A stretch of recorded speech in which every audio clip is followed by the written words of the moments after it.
बंदी छोड़ सतगुरु रामपाल जी परमेश्वर जी की जय हो।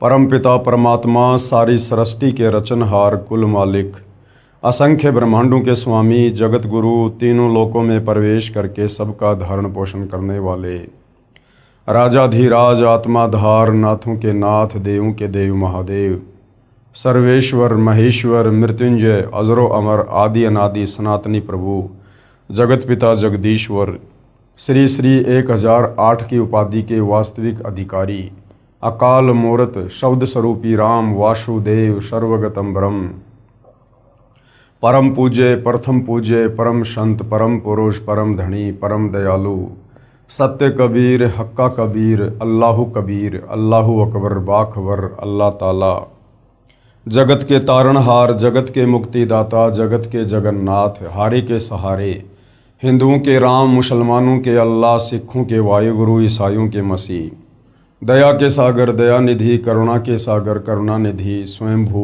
परिभू संकट मोचन कष्ट हरण मंगल करण दुख भंजन अविगत कबीर निर्विकार निर्विषम परमात्मा अलय अलेख सतगुरु आदि अनादि सतगुरु असली मर्यादा पुरुषोत्तम असली राम असली कृष्ण असली घनश्याम असली मुरारी राजाओं के राजा महाराजाओं के महाराजा शहंशाहों के शहंशाह सम्राटों के सम्राट भगवानों के भगवान अल्लाहों के अल्लाह प्रभुओं के प्रभु मसीहाओं के मसीह सच्चे वाहिगुरु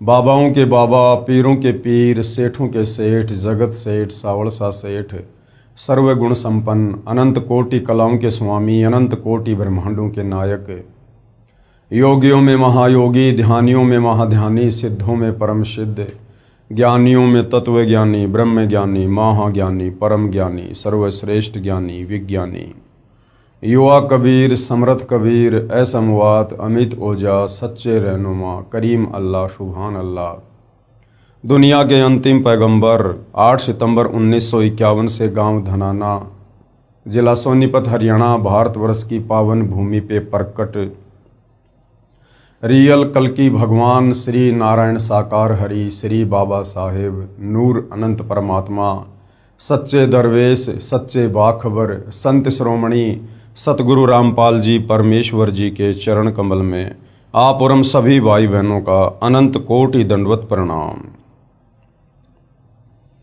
सत्साई भाई और बहनों, बहुत बड़ी दया बहुत बड़ी मेहर पूज्य गुरुदेव भगवान की परमेश्वर रामपाल जी की जिनके शुभ आशीर्वाद से विशेष आशीर्वाद से उन्हीं के सत्संगों का संग्रह पवित्र आध्यात्मिक पुस्तक ज्ञान गंगा के ऊपर वीडियो बनाने की श्रृंखला जारी है।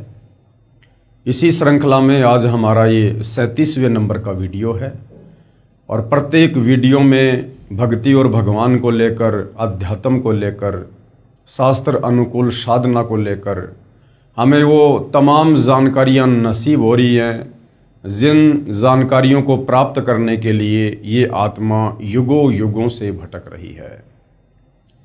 यानी सारी सृष्टि के रचयिता कबीर परमेश्वर जब तक इस धरती पर संत रूप में प्रकट नहीं होते हैं तब तक हमें सृष्टि रचना के विषय में शास्त्र अनुकूल साधना के विषय में इस काल के 21 ब्रह्मांड में कोई नहीं समझा पाता है, कोई नहीं बता पाता है, क्योंकि गीता का ज्ञान देते समय ये काल ब्रह्म श्री कृष्ण जी के शरीर में प्रवेश करके अर्जुन को खुद कह रहा है कि अर्जुन इस संसार रूपी वृक्ष की यानी पूरी सृष्टि रचना की व्याख्या मैं भी विचार काल में यहाँ तेरे को नहीं बता सकता, क्योंकि मुझे भी इसके आदि और अंत का ज्ञान नहीं है।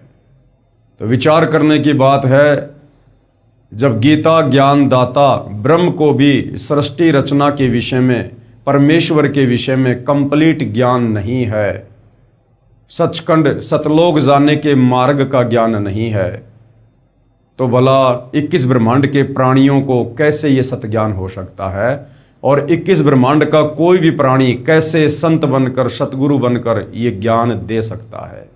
इसलिए अपने द्वारा रची सृष्टि का यथार्थ ज्ञान ज्यों का त्यों देने के लिए कबीर परमेश्वर परम अक्षर ब्रह्म सत्य पुरुष स्वयं ही इस पृथ्वी पर मानव शरीर में एक लीला करते हुए तत्वदर्शी संत की भूमिका करते हुए इस ज्ञान को जन जन तक पहुंचाते हैं। और इसीलिए गीता ज्ञानदाता काल ब्रह्म ने गीता जी अध्याय 4 श्लोक नंबर 34 में स्पष्ट कहा है कि अर्जुन, उस परमेश्वर के विषय में कंप्लीट जानकारी तुझे कोई तत्वदर्शी संत ही देगा। यानी गीता ज्ञानदाता ने खुद अपने हाथ खड़े कर दिए कि मुझे भी कंप्लीट ब्रह्मांडों की रचना का ज्ञान नहीं है, मुझे भी परमेश्वर के विषय में कंप्लीट ज्ञान नहीं है। ऑप्शन दे दिया कि तू किसी तत्वदर्शी संत की खोज कर। अर्थात गीता जी में परमात्मा प्राप्ति का पूर्ण मार्ग नहीं है, वेदों में परमात्मा प्राप्ति का पूर्ण मार्ग नहीं है, क्योंकि चारों वेदों का सार ही गीता है और गीता ज्ञान देने वाला तत्वदर्शी संत की ओर इशारा कर रहा है।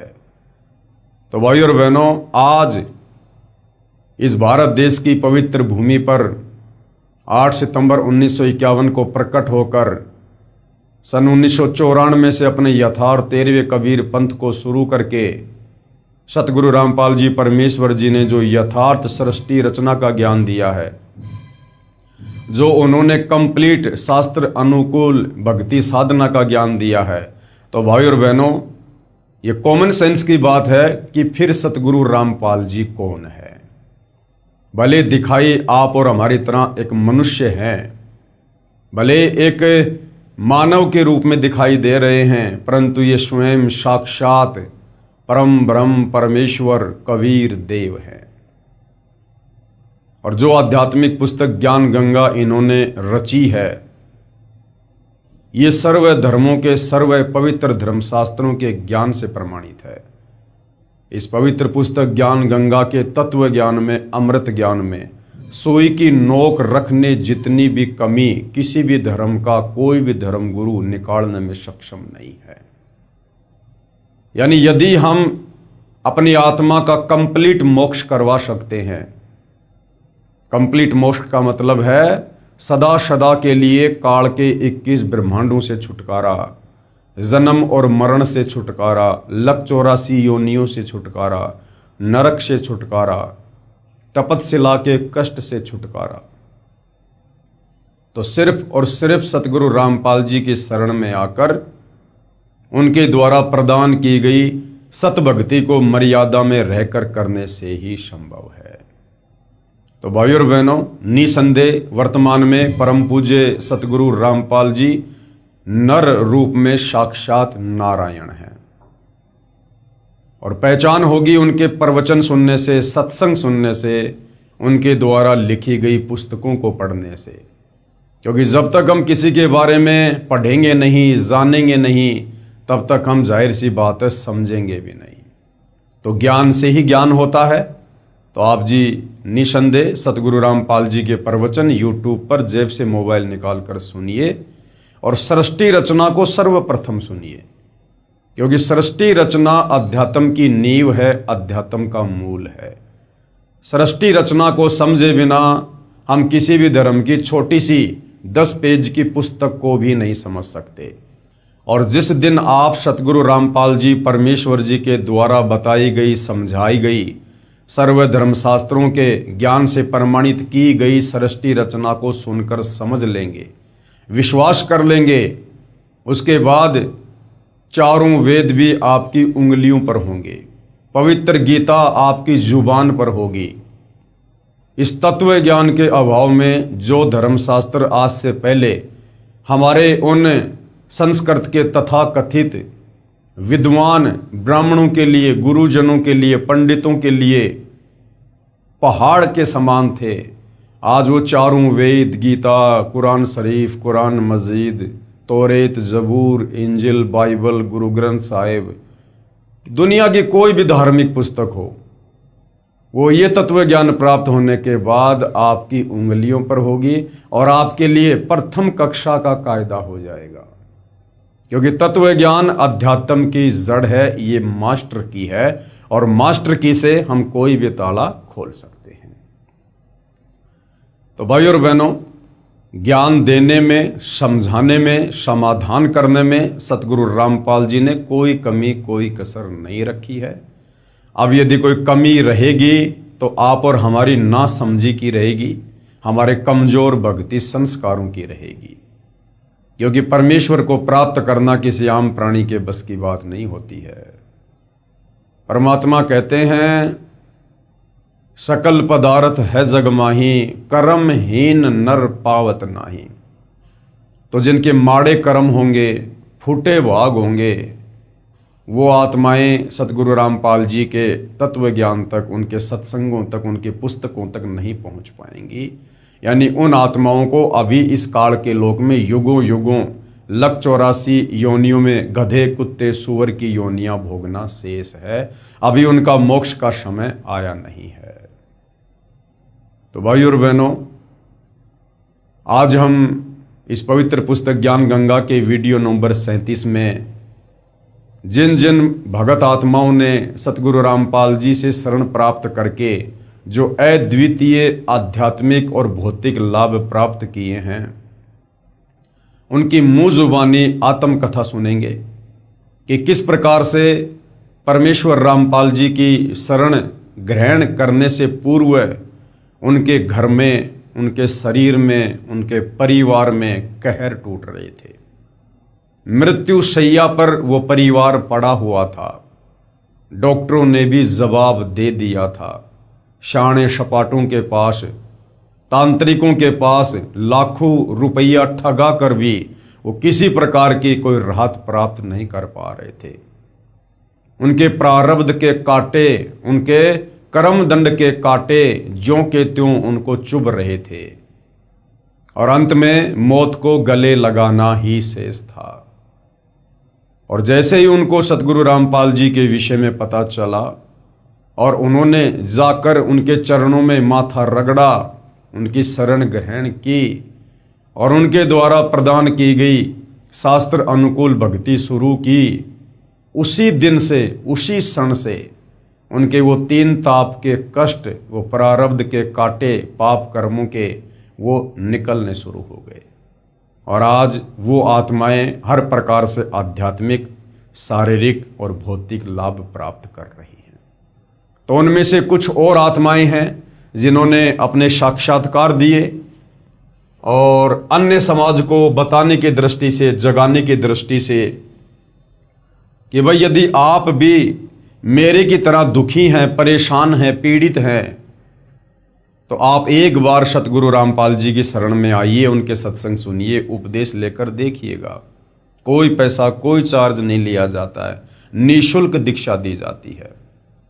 और साथ में वो आत्मा ये भी संदेशा देना चाहती हैं कि यदि आप हमारी तरह दुखी नहीं हैं और वर्तमान में आप सांसारिक दृष्टि से सुखी हैं, तो ये मत भूलिएगा कि ये सुख यहां पर सदा रहेगा।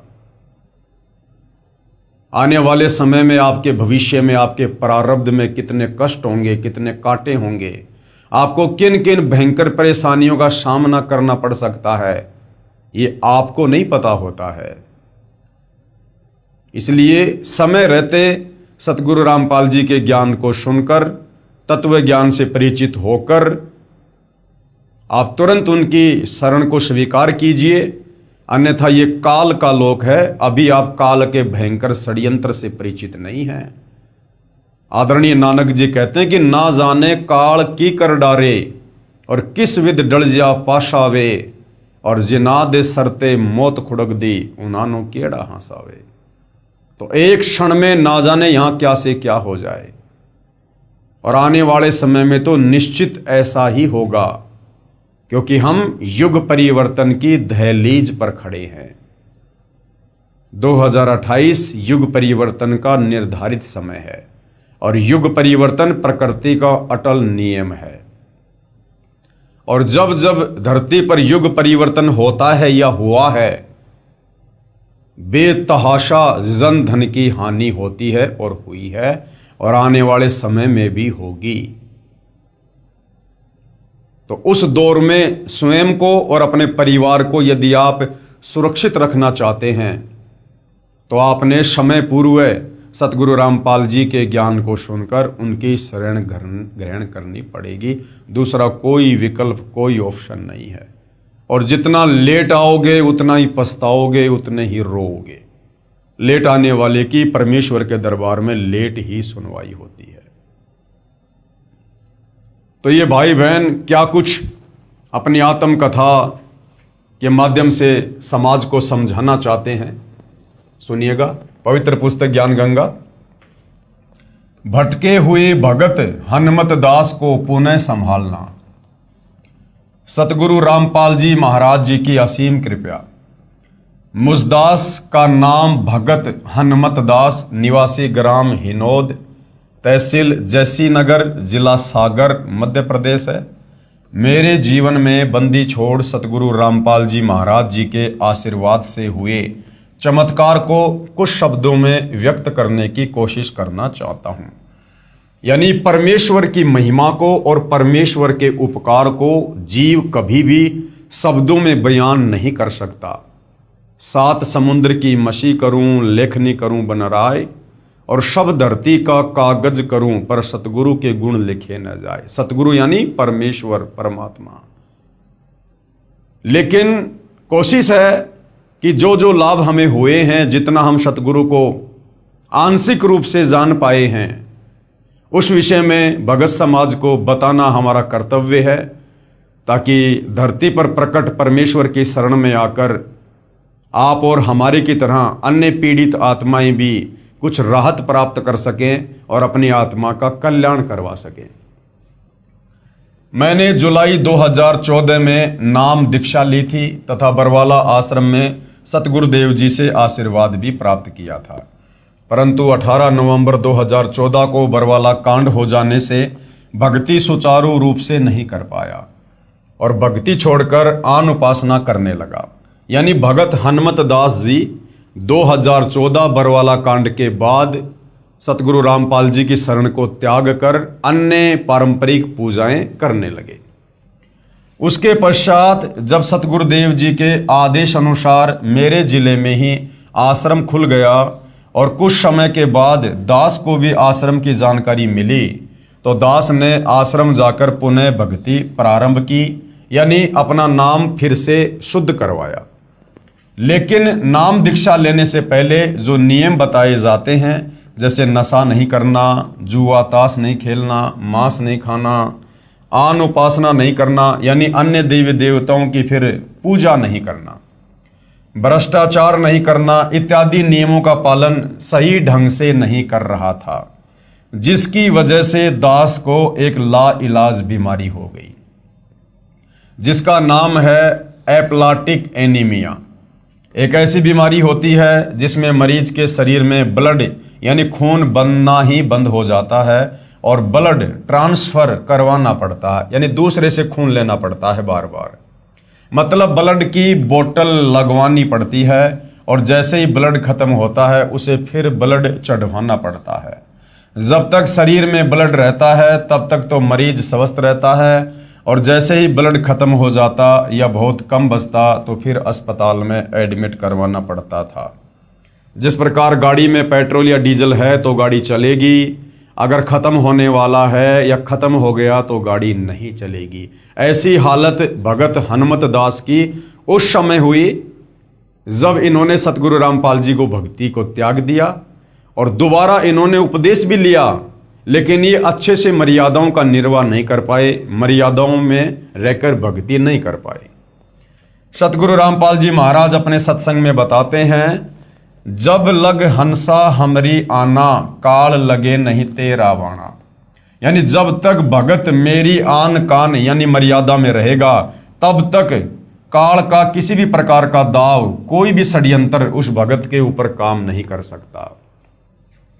मतलब जब तक भगत नियम मर्यादा में रहता है तब तक उसे कोई भी परेशानी नहीं हो सकती, और मैं नियम मर्यादा बार बार खंड कर देता था। इस एप्लाटिक एनीमिया बीमारी के इलाज के लिए मैंने सभी जगह कोशिश की। सबसे पहले अपने जिला स्तर के सभी अस्पतालों में इलाज करवाया। उसके बाद अप्रैल 2018 में नागपुर रेफर कर दिया गया। नागपुर CIHO सीहो अस्पताल में इलाज करवाया। इस अस्पताल में सभी प्रकार की जांच कराई और डॉक्टर अविनाश पोपली ने ब्लड कैंसर बोल दिया कि आपको ब्लड कैंसर है। जिसकी वजह से आपको खून का पानी बनने लगा है।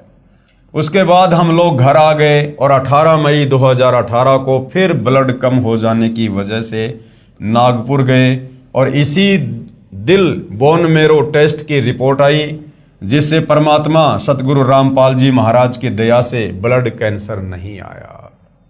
लेकिन डॉक्टर अविनाश पोपली की रिपोर्ट के आधार पर बता दिया कि आपको एप्लाटिक एनीमिया है, जिसकी वजह से आपको ब्लड बनना बंद हो गया है और इसका अस्थायी इलाज ब्लड चढ़वाना ही है। यानी जब तक ब्लड चढ़वाते रहोगे तब तक आप जीवित रहोगे और जब ब्लड चढ़वाना बंद कर दोगे तो फिर आप मर जाओगे। और स्थायी इलाज बोन मेरो ट्रांसप्लांट है, जिसके 80% चांस है कि ब्लड बनने लगे, नहीं तो जीवन भर ब्लड चढ़वाना पड़ेगा। और बोन मेरो ट्रांसप्लांट का खर्च भी बहुत ज़्यादा है, 19 लाख रुपए लगभग। फिर दास ने सतगुरु जी से अरदास लगाई फोन के माध्यम से और सतगुरु देव जी का आदेश आया, नाम शुद्धिकरण करवा लो और नियम मर्यादा अनुसार भक्ति करो, परमात्मा दया करेंगे। मालिक का आदेश आने के बाद धीरे धीरे करके दास को राहत मिलती गई। पहले मालिक की दया से समय पर ब्लड की आवश्यकता पूरी होती गई और फिर अप्रैल 2019 में दास को ब्लड लगवाने की जरूरत नहीं पड़ी और करीब 1 साल इस बीमारी से ग्रसित रहने के बाद आज दास स्वस्थ है और ब्लड भी लगवाने की आवश्यकता नहीं पड़ती है। इस बीमारी में दास का हीमोग्लोबिन 2 से 3 ग्राम बचता था और प्लेटलेट्स 2000 तक बचते थे। दास ने दिल्ली एम्स में भी इलाज करवाया, इंदौर में डॉक्टर AK त्रिवेदी के पास भी गया, जबलपुर, भोपाल, नागपुर और भी अनेक जगह दवाई करवाई, लेकिन कहीं से भी कोई आराम नहीं लगा। केवल परमात्मा सतगुरु रामपाल जी महाराज जी द्वारा बताई भक्ति से ही दास अब स्वस्थ है और बिना किसी दवाई के आज बिल्कुल स्वस्थ हूँ। बंदी छोड़ सतगुरु रामपाल जी भगवान की दया है। सतगुरु चरणों का तुच्छ दास, भगत हनुमत दास, गांव हिनौद, जिला सागर, तहसील जैसी नगर, मध्य प्रदेश। देखो भाई और बहनों, अभी तक हम परमेश्वर जी के गुणों से अपरिचित थे, अभी तक हम शास्त्र अनुकूल साधना से दूर बैठे थे। अन्यथा परमात्मा के गुण तो ज्यों के त्यों हैं, परमात्मा बदल नहीं गया। आज भी धरती पर सतगुरु रामपाल जी के रूप में उनके नाम से वही परमात्मा है जो परमात्मा सतयुग में सतसुकृत ऋषि के नाम से आया था, त्रेता में मुनिंद्र ऋषि के नाम से आया था, जिन्होंने भगत प्रहलाद की खंबे से प्रकट होकर उसके पिता हिरण्यकश्यप से रक्षा की थी, जिन्होंने मीराबाई के जहर को अमृत में तब्दील कर दिया था, जिन्होंने भगत प्रहलाद को अग्नि से बचाया, महाभारत के युद्ध में टटेरी पक्षी के बच्चों को बचाया, ये वही परमात्मा है। परमात्मा में कोई परिवर्तन नहीं होता, उसके गुणों में कोई बदलाव नहीं होता। लेकिन आप और हम जीव आत्माएं देश काल और परिस्थिति के अनुसार परमेश्वर को भूलकर शास्त्र विरुद्ध साधना करने के चलते परमेश्वर से प्राप्त होने वाले लाभों से, उन्हें फायदों से दूर होते चले जाते हैं, जिस कारण से हम फिर भटकते रहते हैं और हर प्रकार की परेशानियों का सामना करते रहते हैं। तो परमेश्वर तो भाई और बहनों मुर्दे को जिंदा करता है, मुर्दे को जिंदा, बिना किसी ऑपरेशन, बिना किसी हॉस्पिटल, बिना किसी सर्जरी के, क्योंकि ये परमेश्वर के गुणों में लिखा हुआ है। गुरु कृपा की महिमा। आगे एक और आत्मा है जिन्होंने सतगुरु रामपाल जी से उपदेश प्राप्त करने के बाद जो शारीरिक या भौतिक लाभ प्राप्त किए, तो किस प्रकार से उन्होंने अपनी आत्मकथा में बताया। मैं त्रिलोकदास बैरागी, ग्राम डीमरखेड़ा, जिला कटनी, मध्य प्रदेश का निवासी हूँ। मैंने दिनांक 27/6/2010 को नामदान लिया था। जब मैंने नामदान लिया था तब मुझे मालूम नहीं था कि नामदान नहीं बल्कि अमृत ले रहा हूँ। मेरी बात आपको अतिशोक्ति लगेगी, लेकिन कसम मुझे गुरुदेव के चरणों की, इसमें मैंने जो भी अनुभव किए या जो भी प्रमाण मेरे सामने हुए, मैंने कल्पना भी नहीं की थी कि मेरे साथ ऐसा चमत्कार होगा। नामदान लेने से 6 महीने बाद मेरा पुत्र बीमार होता है, जिसका जन्म 5 पुत्रियों के बाद हुआ था। मैं अपने पुत्र का इलाज लगातार 1 महीने तक MBBS डॉक्टरों से करवाता रहा। मगर 1 महीने तक बालक ठीक नहीं हुआ। अचानक मेरे बालक ने एक दिन सुबह 9 बजे आंखें बंद कर ली, मतलब बेहोश हो गया। मैं उसे लेकर उमरिया पान भागा, वहाँ के सभी डॉक्टरों ने इलाज करने से मना कर दिया। मैं उसे लेकर सिहोरा गया, सभी जगह MBBS डॉक्टर हैं, मगर पुत्र की हालत देखकर सभी ने इलाज करने से मना कर दिया। मानो वो बताना चाहते थे कि तुम्हारे पुत्र की मृत्यु हो चुकी है। पुत्र की उम्र सिर्फ 1 वर्ष थी। हिम्मत बांधकर एक डॉक्टर ने कहा कि अगर उसे ऑक्सीजन मिल जाए तो शायद कुछ हो सकता है। मैंने तत्काल एक 4 व्हीलर रिजर्व की और जबलपुर के लिए भागा, जो कि बच्चों का रिसर्च सेंटर है। वहाँ के डॉक्टर ने बच्चे की हालत देखकर कहा कि इसमें कहीं कोई हलचल नहीं हो रही है, कहीं भी सुई लगाता हूँ इसको कुछ मालूम ही नहीं हो रहा। भर्ती करना मेरे लिए रिस्क की बात है। मैंने कहा भर्ती करो और भर्ती करके इलाज शुरू करो, बाकी सब परमात्मा पर छोड़ दो। डॉक्टर ने कहा अगर इसे 6 घंटे में होश आ गया तो शायद बच जाए, नहीं तो मुश्किल है। सुबह 9 बजे से रात्रि के 9 बज चुके थे, परंतु बालक होश में नहीं आ रहा था। लड़के की माँ ने और मैंने रोना शुरू कर दिया। मेरा ध्यान अचानक ज्ञान गंगा और भक्ति सौदागर को संदेश में लिखे हुए चमत्कारों की तरफ गया जो भक्तों के साथ हुए हैं। मैंने अपने आप को संभाला और अपने आप को गुरु के चरणों में समर्पित कर दिया। कहा गुरुजी मेरे पुत्र की रक्षा करो और मुझे जो विश्वास था गुरु की महिमा पर उसकी लाज रखो।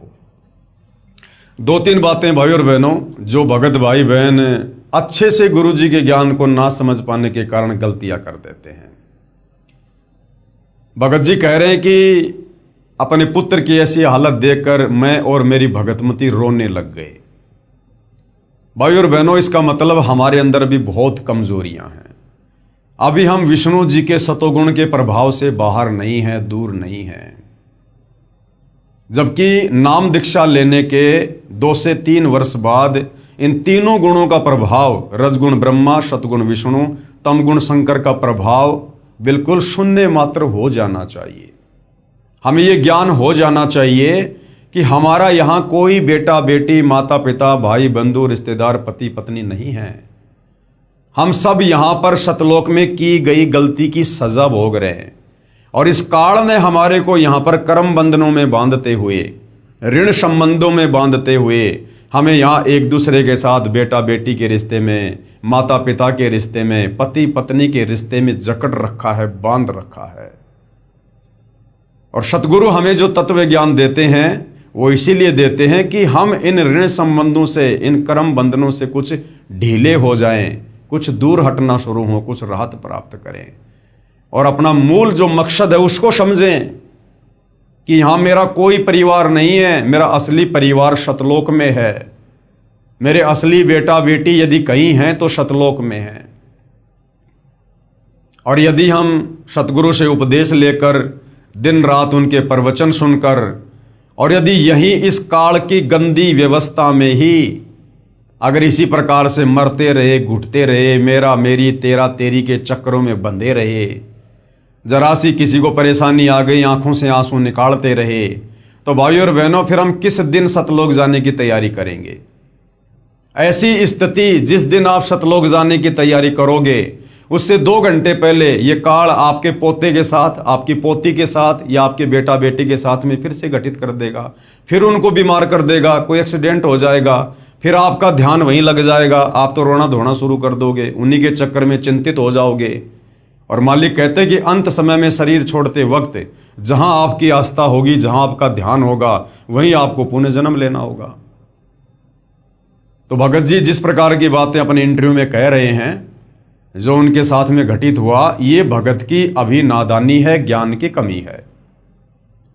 तो बाकी भाई बहन जो इंटरव्यू देख रहे हैं वो अपने आप को संभालने की स्थिति में धीरे धीरे आ जाएं। इन बच्चों को, अपनी संपत्ति को संकल्प करके और गुरुदेव भगवान के चरणों में समर्पित कर दें कि परमात्मा ये तन मन धन सब आपका है, हम केवल आपके द्वारा दी गई इन वस्तुओं का भोग भोग रहे हैं, ये हमारी नहीं है। हम तो यहाँ पर केवल कुछ समय के लिए इस शरीर में एक यात्री बनकर आए हैं भक्ति करने के लिए। जैसे व्यक्ति होटल में जाता है, कुछ पैसे जमा करवाता है, 2 या 4 दिन होटल में रुकता है, होटल की तमाम वस्तुओं को भोगता है, कूलर, पंखा, फ्रिज, बेड, लेकिन होटल छोड़ते समय उसकी आस्था ना तो उस होटल की किसी वस्तु में बनती है, वो चम्मच भी उठाकर नहीं ला सकता क्योंकि उसको पता है कि ये मेरी नहीं है, मालिक की है। और ना होटल के वेटर, होटल के मालिक, होटल के स्टाफ में कोई रुचि बनती है।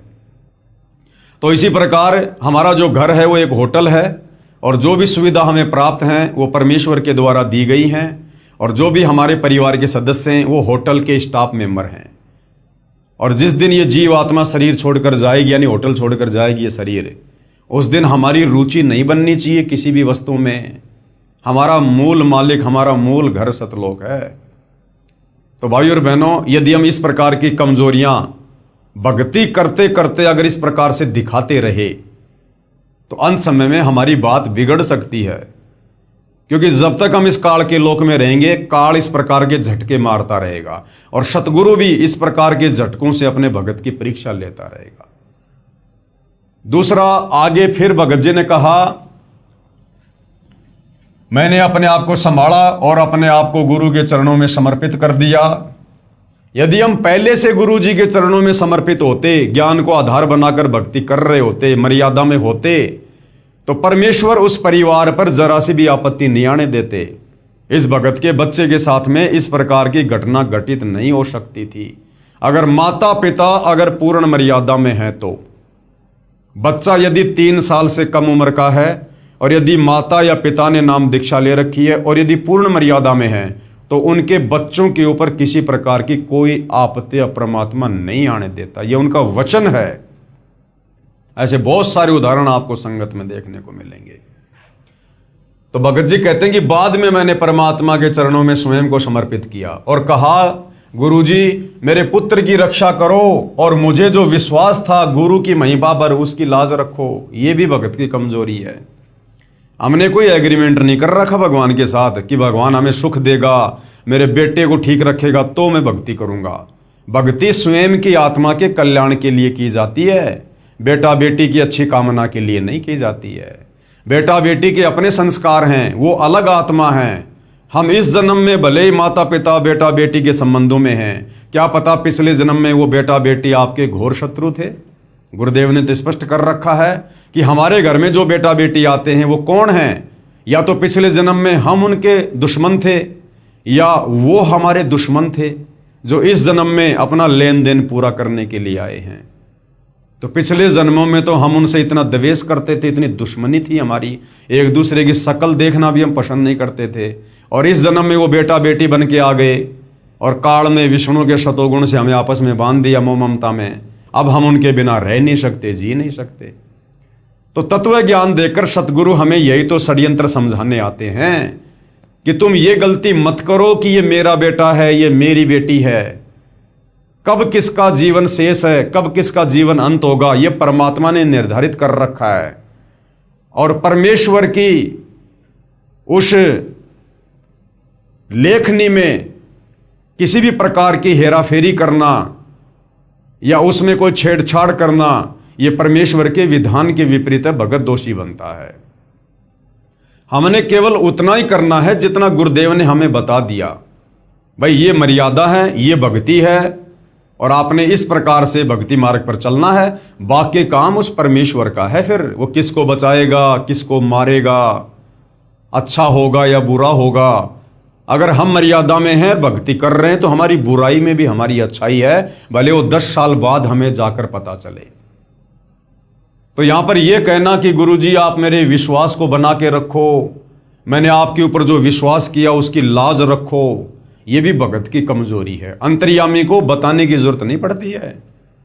हम रोज संध्या आरती में कहते हैं, अंतर्यामी एक तुम आत्म के आधार, जो तुम छोड़ो हाथ तो मोह कौन उतार पार। तो गुरु तो अंतर्यामी है, और अंतर्यामी को इस प्रकार से चिल्ला चिल्ला के बोलना, ये भगत की कमजोरी है, अभी तत्व ज्ञानहीनता है। तो भाइयों और बहनों, जब तक हम इन मिट्टी के पुतलों को, अपने इन तथा कथित बेटा बेटियों को अपना बेटा बेटी समझना नहीं छोड़ेंगे, तब तक हम कभी भी परमेश्वर के सतलोक जानने योग्य नहीं बनेंगे। हमें इस तत्व ज्ञान से समझ में आ जाना चाहिए, मेरा कोई बेटा बेटी नहीं है। हम सब उस कबीर परमेश्वर सतगुरु रामपाल जी के बेटा बेटी हैं, और जो चिंता उस परमेश्वर को अपनी आत्मा की हो सकती है, आप और हम शरीर वालों को कभी नहीं हो सकती। अगर हो भी रही है तो हम कर क्या सकते हैं? कुछ नहीं कर सकते। परमेश्वर तो सतलोक में बैठकर भी हमें बचा लेगा। हम घर से 10 कदम दूर बाहर बच्चे का एक्सीडेंट हो जाए, माता पिता नहीं बचा सकते। तो हम भी परमेश्वर के चरणों में समर्पित रहें और अपने बच्चों को भी परमात्मा के चरणों में लगा दें, और फिर मर्यादा में रहकर भक्ति करें। उसके बाद जो भी अच्छा बुरा लाभ हानि होगी वो हमारे भले में होगी। फिर हमने किसी प्रकार की कोई भी शंका या कोई भी विशेष ऐसी डिमांड या प्रार्थना सतगुरुदेव भगवान से नहीं करनी है, सिवाय भक्ति और मर्यादा के। तो ये भी हम भाई बहनों ने थोड़ा सा ध्यान रखना है। मैंने अपने आप को संभाला और अपने आप को गुरु के चरणों में समर्पित कर दिया। कहा, गुरु जी मेरे पुत्र की रक्षा करो, और मुझे जो विश्वास था गुरु की महिमा पर, उसकी लाज रखो। लगभग 12 बजे जब डॉक्टर राउंड पर आया तो कहता है कि बच्चे की हालत में क्या सुधार है। मैंने कहा, जैसा सुबह था वैसा अभी भी है। डॉक्टर ने इंजेक्शन मंगाया और बालक की जांघ पर लगाया। इंजेक्शन लगते ही बालक रोने लगा, जैसे वो खुद इंजेक्शन गुरु जी ने लगाया हो। पूरे हाल में खुशी की लहर दौड़ गई। डॉक्टर ने मेरे सिर पर हाथ रखकर कहा, अब तुम्हारा बालक होश में आ गया है। ऐसे मर्ज वाले बालक बहुत कम होश में आते हैं। विचारणीय बात यह है कि इंजेक्शन का असर तो 10 या 20 मिनट के बाद होता है। लड़का इंजेक्शन की सुई के दर्द से ही रो उठा। इससे स्पष्ट है कि यह सर्व कमाल परमेश्वर कबीर जी का है। कौन परमेश्वर कबीर? सतगुरु रामपाल जी। हालांकि जो भगत हैं वो परमेश्वर कबीर मान रहे हैं एक दाढ़ी मूंछ वाली कबीर जी की समझे जाने वाली फोटो को। इसीलिए भाई और बहनों, सतगुरु रामपाल जी का पूरा पूरा आशीर्वाद भगत तक समय पर नहीं पहुंच पाता है, क्योंकि हमारी आस्था हमारे गुरुदेव में एज ए गॉड ना होकर, एज ए भगवान ना होकर, उस तथा कथित कबीर जी की समझे जाने वाली दाढ़ी मूंछ वाली फोटो पर टिकी होती है, जिस कारण से परमेश्वर का आशीर्वाद हमारे पास उतना नहीं पहुंच पाता जितना पहुंचना चाहिए। वरना सतगुरु रामपाल जी तो सेकंड के 100वें हिस्से में अपने भगत की मदद के लिए पहुंच जाते हैं। सतगुरु शरण में आने से आई टले बला, जय भाग्य में मृत्यु हो कांटे में टल जा। जबकि इनके बेटे की तो मृत्यु हो चुकी थी, इनके बेटे की सजा कांटे में कहां टली? नहीं, इनके बच्चे की तो मृत्यु हो चुकी थी। परमेश्वर की वाणी कह रही है, सतगुरु शरण में आने से आई टले बला, यानी जो समस्या आनी है वो भाग जाएगी। लेकिन इनके तो बच्चे की मृत्यु हो चुकी थी। ये तो सतगुरु रामपाल जी ने इस भगत परिवार को भक्ति पर लगाए रखने के लिए अपनी तरफ से उस बच्चे के, उस आत्मा के शरीर में सांस डाली है। अन्यथा इन भगत की मर्यादाओं से वो बच्चा जीवित नहीं हुआ। इस भगत परिवार की भक्ति से बच्चा जीवित नहीं हुआ। क्योंकि अगर इस भगत परिवार में भक्ति होती तो परमात्मा ऐसी नौबत आने ही नहीं देता। मृत्यु नहीं हो सकती थी, और छोटी मोटी कोई बीमारी हो जाती बच्चे को, लेकिन मृत्यु नहीं हो सकती है। गुरुजी कहते हैं कि कशक के साथ मंत्र जाप करने से जो चमत्कार हुआ, मैं दंग रह गया। मैं हॉस्पिटल में गुरुजी के चरणों की वंदना की और धन्यवाद देते हुए रो पड़ा। डॉक्टर ने कहा कि इसे लगातार 8 दिन के इलाज की आवश्यकता है। 24 घंटे का 5000 लग रहा था। मैंने डॉक्टर से कहा मुझे सुबह छुट्टी चाहिए। डॉक्टर ने कहा इसे अगर आप घर ले गए तो ये बालक मर सकता है, क्योंकि अभी होश में आया है। मैंने कहा जो होगा देखा जाएगा, अब मुझे छुट्टी चाहिए। आज बालक को 6 माह से ऊपर हो गए, उसे बुखार भी नहीं आ रहा है। ऐसी महिमा देखकर मैं धन्य हो गया। डॉक्टर ने कहा कि भैया 8 दिन रखना पड़ेगा, रोजाना के 5000 लगेंगे। बोला नहीं नहीं, अभी और इसी समय छुट्टी दे दो, मैं तो घर ले जाऊंगा। भगत कह रहा कि मुझे मेरे गुरु पर विश्वास। अगर ये विश्वास उस मरे हुए बच्चे को डॉक्टर के पास ना ले जाकर अगर घर के दरबार में रख देते और मालिक से अरदास करते, तो परमात्मा तो वही है। आपने अगर इतना विश्वास अब किया, अगर पहले इतना विश्वास करके अपने गुरु पर मर्यादा में रहकर भक्ति कर रहे होते, तो ये आपत्ति ही नहीं आती। मेरी साइकिल लेने की हिम्मत नहीं होती थी, क्योंकि मेरी पारिवारिक स्थिति ठीक नहीं थी। अचानक स्टेट बैंक के मैनेजर ने कहा कि आप बैंक से लोन लेना पसंद करेंगे। मैंने कहा अगर मिल जाए तो इससे बढ़ के क्या, मेरी पारिवारिक स्थिति सुधर जाएगी। बैंक मैनेजर ने मुझे 1.5 लाख रुपए का लोन दे दिया। साइकिल ना खरीद पाने वाला आदमी अचानक 55,000 रुपए की हीरो होंडा गाड़ी ले आया। आज मैं शान से गाड़ी में घूमता हूँ। भक्तों ने इस प्रकार के शब्दों का प्रयोग नहीं करना चाहिए कि मैं शान से गाड़ी पर घूमता हूँ। काहे की शान है यहाँ पर? कल को गाड़ी एक्सीडेंट हो जाए, मर जाए आदमी बैठा बैठा, काहे की शान है? वो मिट्टी से निकला लोहा, उसकी बना दी मोटरसाइकिल, उस पर बैठकर काहे की शान है? इस प्रकार के शब्द भगत के अंदर मान बढ़ाई पैदा करते हैं। तो कभी भी भक्तों ने इस प्रकार के शब्दों का प्रयोग नहीं करना चाहिए कि आज मैं गाड़ी में बैठकर बड़ी शान से घूमता हूं। इस काल के लोक में ये शान 2 मिनट में निकल जाती है, 2 मिनट में। कब क्या आपत्ति आ जाए, किस समय आ जाए, कोई भरोसा नहीं है। शासकीय स्कूल में चपरासी के पद पर कार्यरत था। नौकरी करते हुए मुझे 16 वर्ष गुजर चुके थे, लेकिन मेरी पारिवारिक स्थिति ठीक नहीं हुई। जबलपुर संभाग से प्रमोशन हुए और मेरा सिंगल प्रमोशन हुआ। मैं चपरासी से बाबू हो गया। जमाने को कुर्सी रखने वाला आदमी खुद साहब बनकर कुर्सी पर बैठ गया। ये भी भगत की गलती है कि मैं साहब बन गया। अरे साहब तो एक ही है, सतगुरु रामपाल जी। परमात्मा के अलावा किसी भगत ने यदि स्वयं को साहब कह दिया, जैसे ये भाई साहब कह रहे हैं कि मैं साहब बनकर कुर्सी पर बैठ गया, ये साहब शब्द ये काल के जाल में ले जाने वाला है। साहब तो एक ही है, परमात्मा सतगुरु रामपाल जी। जमाने को कुर्सी रखने वाला आदमी खुद साहब बनकर कुर्सी पर बैठ गया। मेरा वेतन इतना हो गया जितना मैंने सोचा नहीं था। मेरा छोटा भाई बीएड का आसरा छोड़कर मायूस हो गया था। एक दिन अचानक उसके पास काउंसलिंग लेटर आया। उसे विश्वास ही नहीं हुआ, क्योंकि उसे 29 अंक मिले हुए थे और बीएड करने के लिए 33 अंक से ऊपर चाहिए, लेकिन इस बार 28 अंक वालों को ले लिया गया, जिस कारण से 29 अंक होने की वजह से उसे मौका मिल गया और आज वो बीएड कर रहा है। ये 4 चमत्कार ऐसे हुए जिनके बारे में मैंने कभी सोचा नहीं था, मगर रामायण में लिखी मुझे वो बात याद आ गई कि माता पिता गुरु की वाणी बिना विचार करो शुभ जानी। ये सभी चमत्कार 1 वर्ष के भीतर हुए हैं। प्रमाण के लिए भारत हॉस्पिटल सेंटर के सभी डॉक्यूमेंट्स, गाड़ी के सभी कागजात, प्रमोशन का आदेश, बीएड का काउंसलिंग लेटर। अरे भैया, इनसे कुछ नहीं होना जाना।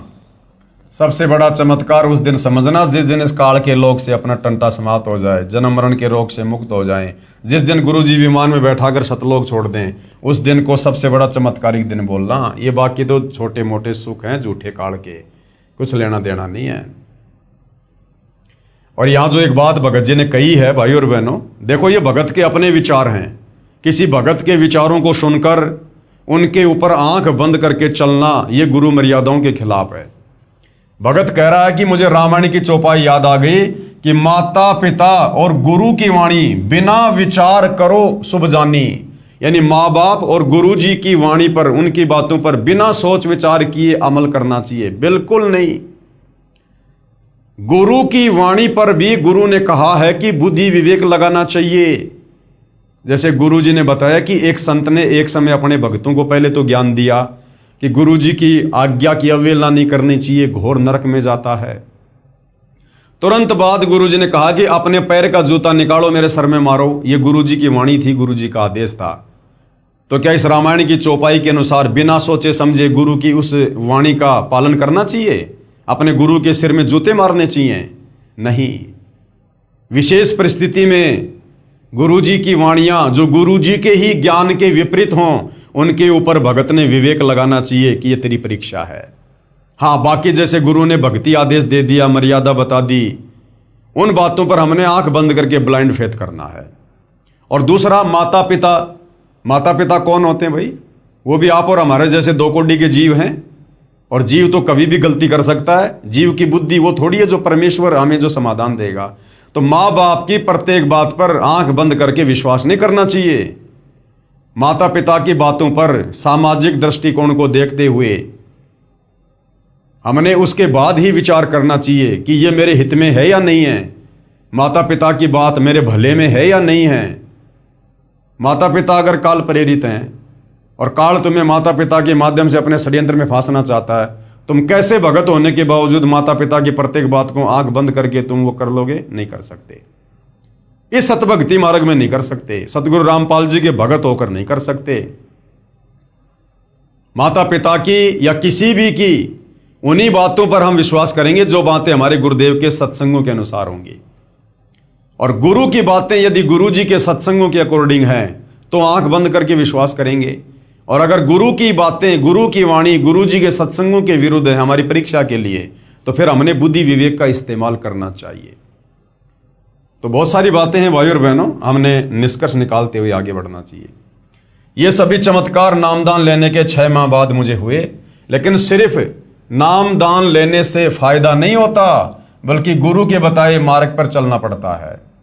हरि रूठे गुरु ठोर है, हरि रूठे गुरु ठोर है। ये वाणी कुछ सही नहीं लिखी इन लोगों ने। ये वाणी लिखने में थोड़ी सी त्रुटि हो गई है ज्ञान गंगा पुस्तक में, लेखक के द्वारा, भगत के द्वारा। इसमें जो मेन वाणी है वो ये है कि हरि रूठे ठोर है और गुरु रूठे नहीं ठोर। यानी अगर भगवान रूठ जाए किसी बात पर तो कोई बड़ी बात नहीं है, हम गुरु जी की शरण में चले जाएंगे। और यदि गुरु जी रूठ गए भगत की किसी बात को लेकर, फिर वो हरि यानी भगवान भी कोई मदद नहीं कर सकता। गुरुदेव जी के चरणों में शिष्य के अनुभव सादर समर्पित हैं। भगत त्रिलोकदास बैरागी, साहा ग्रेड 3, साहा उच्च माध्यमिक विद्यालय मुरवारी, तहसील डीमरखेड़ा, जिला कटनी, मध्य प्रदेश। आगे भाई और बहनों एक और भगत है जिन्होंने अपनी आत्मकथा इस पवित्र पुस्तक ज्ञान गंगा में लिखवाई है। और ये जो भगत है ये गांव धनाना से है और सतगुरु रामपाल जी के ये सांसारिक परिवार से संबंध रखता है। और सतगुरु रामपाल जी से उपदेश लेने के बाद इस भगत परिवार के घर में क्या घटना घटी, इसके बच्चे को किस प्रकार से 11,000 वोल्टेज के तार ने पकड़ लिया, यानी बिजली का करंट लगा, और किस प्रकार से सतगुरु रामपाल जी ने, जो स्वयं परमेश्वर हैं, परमात्मा हैं, उस भगत आत्मा की रक्षा की। 11,000 वोल्टेज के तार से छुड़वाना। मैं भगत सुरेश दास, पुत्र श्री चांदराम, निवासी गांव धनाना, जिला सोनीपत, जो कि फिलहाल शास्त्री नगर रोहतक हरियाणा का निवासी हूं।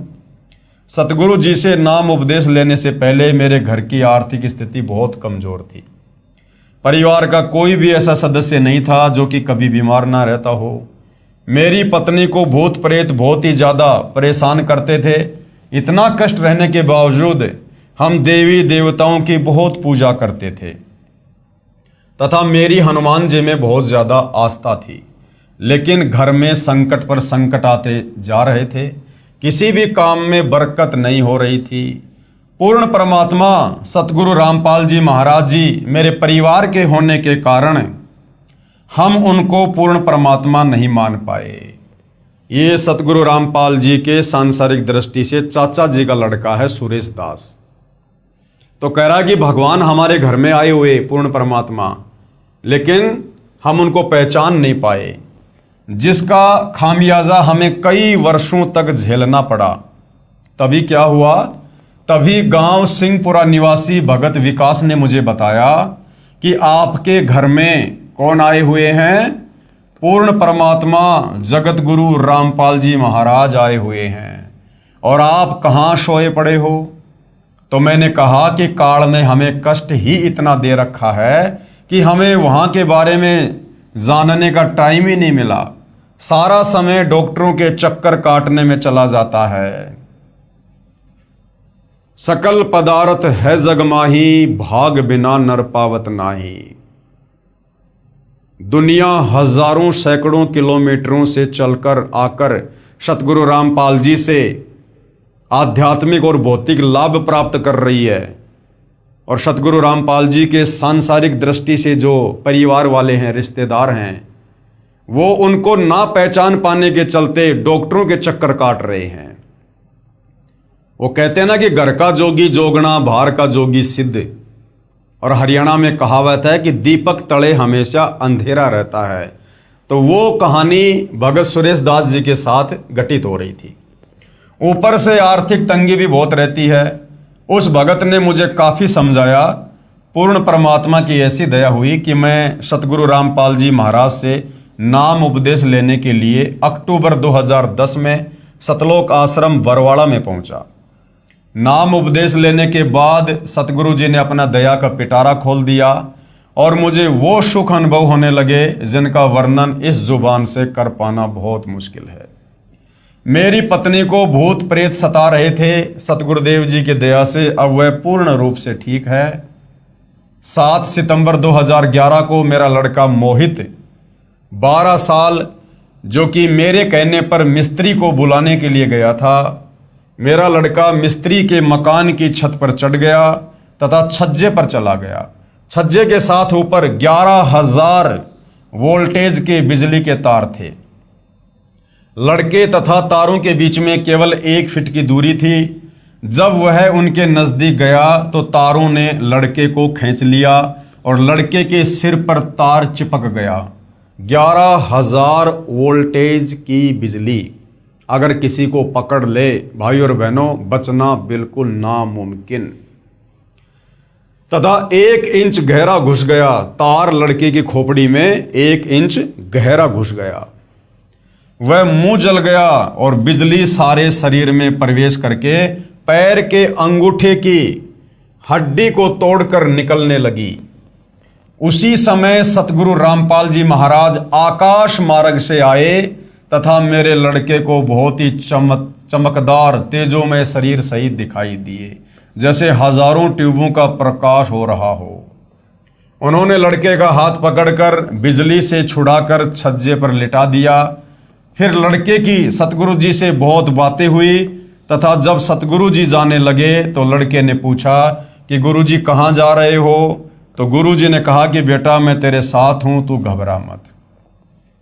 अब बहुत सारे तत्व ज्ञानहीन भाई बहनों को जो भक्ति और भगवान की परिभाषा से अपरिचित हैं, केवल शास्त्र विरुद्ध साधना करने के चलते जिन्हें भगवान से कोई लाभ हुआ नहीं और अंत में उन्होंने निष्कर्ष निकाल लिया कि कोई चमत्कार नहीं हो सकता, कोई भगवान नहीं है, तो उन लोगों के लिए ये सत्य कथा झूठी हो सकती है। परंतु भाइयों और बहनों, परमेश्वर जो कर सकता है वो जीव की कल्पना से बाहर होता है। सतगुरु जो चावे सो कर ही भरम पड़ो मत कोई, सेव धड़ पर शीश चढ़ाया पछ करी रसोई। बहुत सारे उदाहरण हैं यदि हम विचार करें। हम हनुमान जी के बारे में सुनते हैं कि जब हनुमान जी छोटे से थे, बालक थे, घुटनों के बल चलते थे, तो उन्होंने सूरज को, ये सूरज जो पृथ्वी से कई गुना बड़ा है, आग का गोला, उन्होंने सूरज को कोई फल जानकर, खाने की वस्तु जानकर और अपने मुंह में ले लिया। अब जब ये दुनिया इस बात पर यकीन कर सकती है तो ये चमत्कार तो उस चमत्कार के आगे बहुत छोटा है। फिर इस पर विश्वास क्यों नहीं होता भाई? इसलिए नहीं होता कि हमारी बुद्धि इन तत्व ज्ञानहीन धर्म गुरुओं ने संकीर्ण कर दी है। संकीर्ण, इन्होंने भगवान को निराकार साबित कर रखा है अपनी अज्ञानता के चलते। और इन धर्म गुरुओं की भक्ति करते करते किसी को कोई लाभ होता नहीं। उनका बेटा भी मर रहा है, बेटी भी मर रही है, घर में एक्सीडेंट भी हो रहा है, लेकिन दूसरा कोई ऑप्शन है नहीं, इसलिए उन्हीं की भक्ति करते रहते हैं, मरते और सड़ते रहते हैं। और जब इस प्रकार के चमत्कार उस आत्मा के साथ होते हैं, उस आत्मा के परिवार के साथ होते हैं जो पूर्ण ब्रह्म परमेश्वर सतगुरु रामपाल जी के साथ कनेक्टेड है, तो फिर उन नादान धर्म गुरुओं की संगत को विश्वास नहीं होता कि भक्ति तो हम भी कर रहे हैं, हमारे गुरु जी तो संत रामपाल जी से भी बहुत बड़े दिखाई देते हैं, हमारे गुरु जी के भक्तों की संख्या भी सतगुरु रामपाल जी के भक्तों की संख्या से कई गुना बड़ी है, और हमारे गुरु जी तो वास्तव में साधु हैं, भगवा वस्त्र, गेरवे लाल वस्त्र पहन रखे हैं, रुद्राक्ष की माला है, बड़ी बड़ी चोटी है, जटा है। सतगुरु रामपाल जी तो सिंपल तरीके से रहते हैं। तो वो सोचते हैं कि ऐसा नहीं हो सकता। भाई और बहनों, जो हम सोच नहीं सकते परमात्मा वही करता है।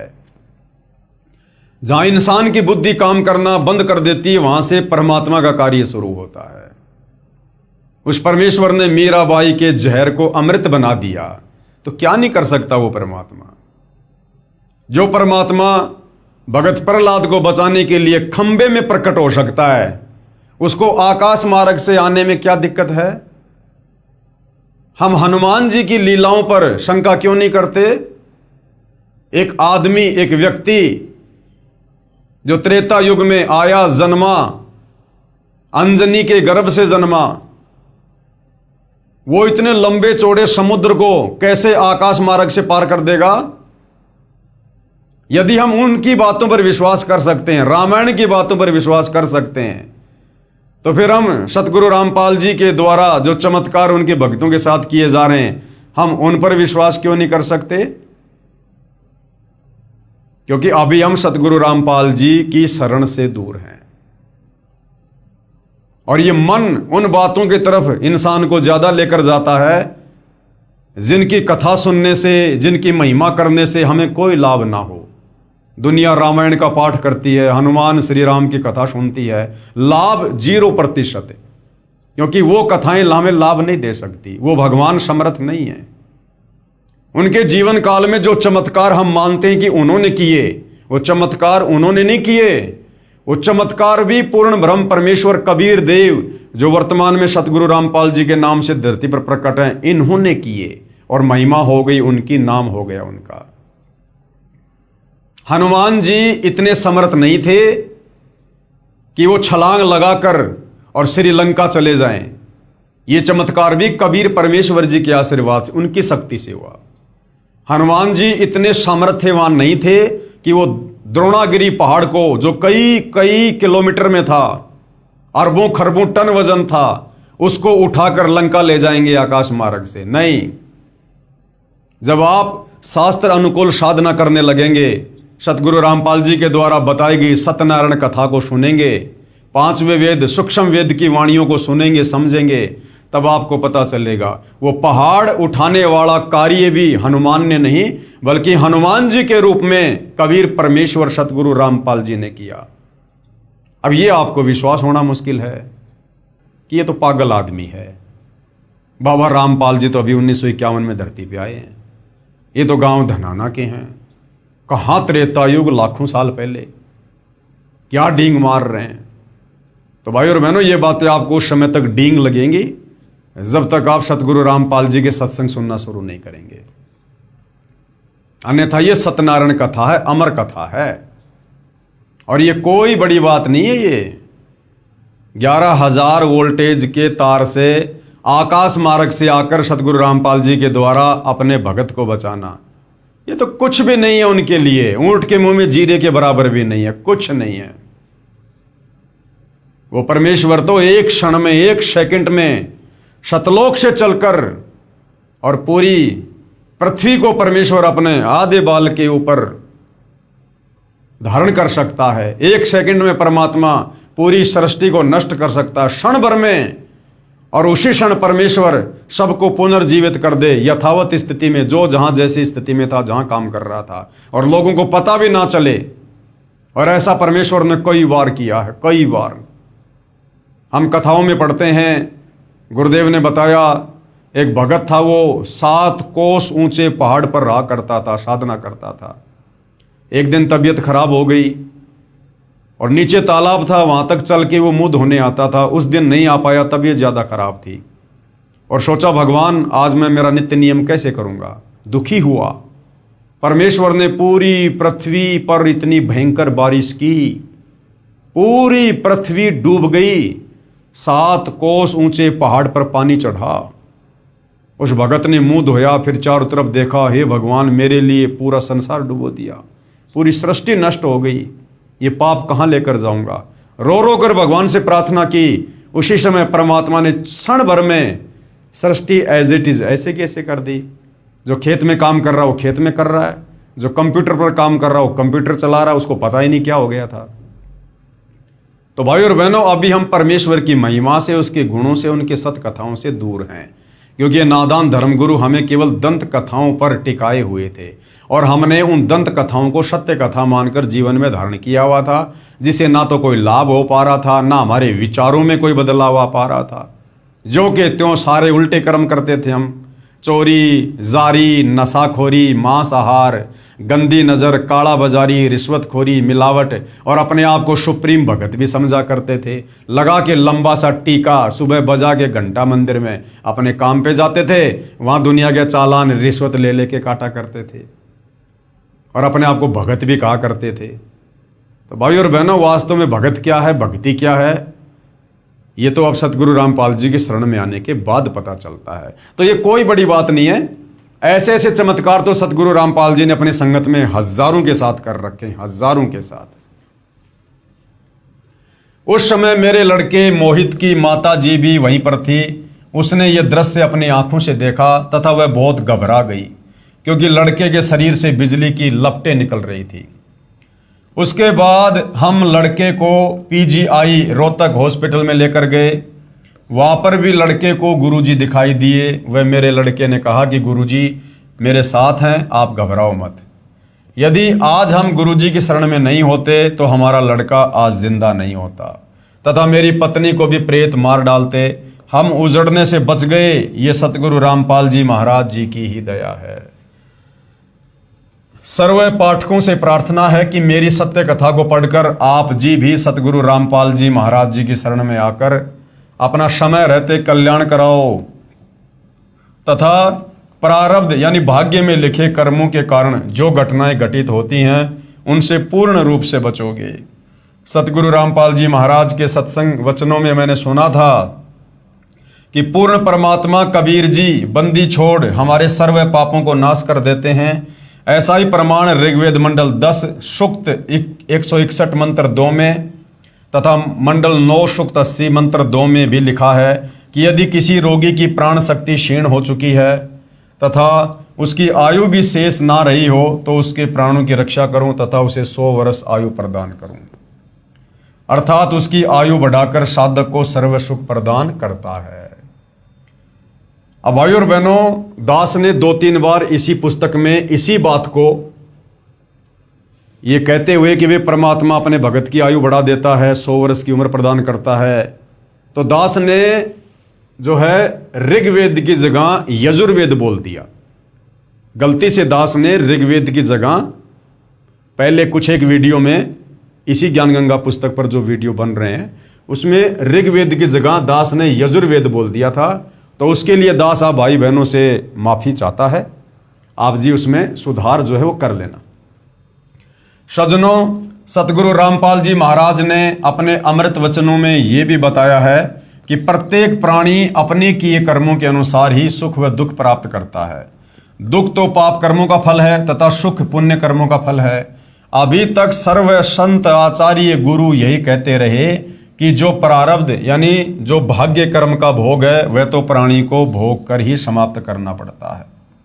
हे सभ्य पाठकों, सतगुरु रामपाल जी महाराज कहते हैं कि पाप कर्म से दुख होता है। यदि पाप कर्मों का नाश हो जाए तो दुख का स्वतः अंत हो जाता है। यदि भक्ति करते करते भी पाप कर्म का फल यानी दुख भोगना ही पड़े तो भक्ति की फिर क्या आवश्यकता है? फिर तो भक्ति की आवश्यकता ही समाप्त हो जाती है। 7 सितंबर 2011 को हमारे प्रारब्ध कर्म के पाप के कारण मेरे पुत्र मोहित की मृत्यु होनी थी। हमारे सतगुरु रामपाल जी महाराज जी की कृपा से परम पूज्य कबीर परमेश्वर जी ने, नहीं सुरेश जी याद करो, आपको गांव सिंहपुरा के भगत विकास ने क्या बताया था कि आपके घर में खुद पूर्ण परमात्मा आए हुए हैं। और आप यह कह रहे हो कि हमारे सतगुरु रामपाल जी ने कबीर परमात्मा के दया से, तो आप तो भाई अपने गुरुदेव को परमात्मा से अन्य दर्शा रहे हो। ऐसा नहीं है। गुरु और गोविंद दो नहीं भाई, जब तक दो समझोगे दो जग में जाई। तो सतगुरु रामपाल जी स्वयं कबीर परमात्मा जी हैं, जिन्होंने हमारे पाप कर्म का नाश कर दिया तथा मेरे बच्चे की जीवन रक्षा करके आयु बढ़ा दी। यदि 7 सितंबर 2011 को प्रारब्ध कर्म के फलस्वरूप मेरा बेटा मर जाता तो हम सभी परिवार के सदस्य भक्ति त्याग देते तथा नास्तिक हो जाते, क्योंकि हमें उस समय परमात्मा का पूर्ण ज्ञान नहीं था। अब भगवान पर अत्यधिक विश्वास हो गया है। ये भी विश्वास हो गया है कि परम पूज्य कबीर जी ही परमेश्वर हैं, सतगुरु रामपाल जी ही परमेश्वर हैं और उन्हीं का नाम कबीर है। ये पाप नाशक तथा सर्व सुखदायक व पूर्ण मोक्षदायक हैं तथा सतगुरु रामपाल जी महाराज उन्हीं के भेजे हुए उनके अवतार हैं। नहीं, ये भी अभी आधी अधूरी सोच है। भगत कह रहे हैं कि अब मुझे पूरा ज्ञान हो गया, वरना उस समय मुझे ज्ञान नहीं था, मैं भक्ति छोड़ देता। अब मुझे ज्ञान हो गया, विश्वास हो गया। अब यदि ज्ञान हो गया तो आप सतगुरु रामपाल जी को और कबीर जी को अलग अलग क्यों समझ रहे हैं? तथा सतगुरु रामपाल जी महाराज उन्हीं के भेजे उनके अवतार हैं। नहीं, सतगुरु रामपाल जी स्वयं अपने अवतार हैं। ये स्वयं धरती पर अवतरित होते हैं। ये किसी कबीर के अवतार नहीं हैं, क्योंकि कबीर कभी किसी अवतार को सतलोक से धरती पर नहीं भेजता है। कबीर समर्थ है, वो स्वयं ही अवतार धारण करके पृथ्वी पर मनुष्य रूप में तत्वदर्शी संत की लीला करता है। अतः आप जी से पुनः प्रार्थना है कि अविलंब सतलोक आश्रम बरवाला में पहुंचें तथा उपदेश लेकर कल्याण कराएं।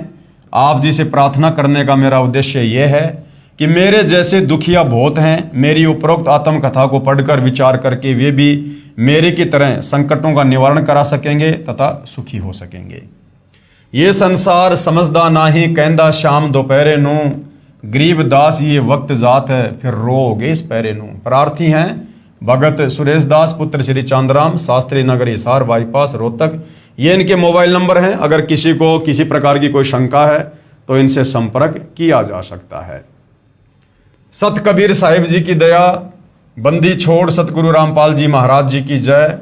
यजुर्वेद अध्याय 8 मंत्र 13 में प्रमाण है कि पूर्ण परमात्मा पापी से भी पापी व्यक्तियों के भी संपूर्ण पापों का नाश करके भयंकर रोगों से भी मुक्त कर देते हैं, जिसका मैं जीता जागता उदाहरण हूं। अब भाई और बहनों, ये जो आत्मकथा है, ये एक भगत हैं श्री केशवदास मैनाली।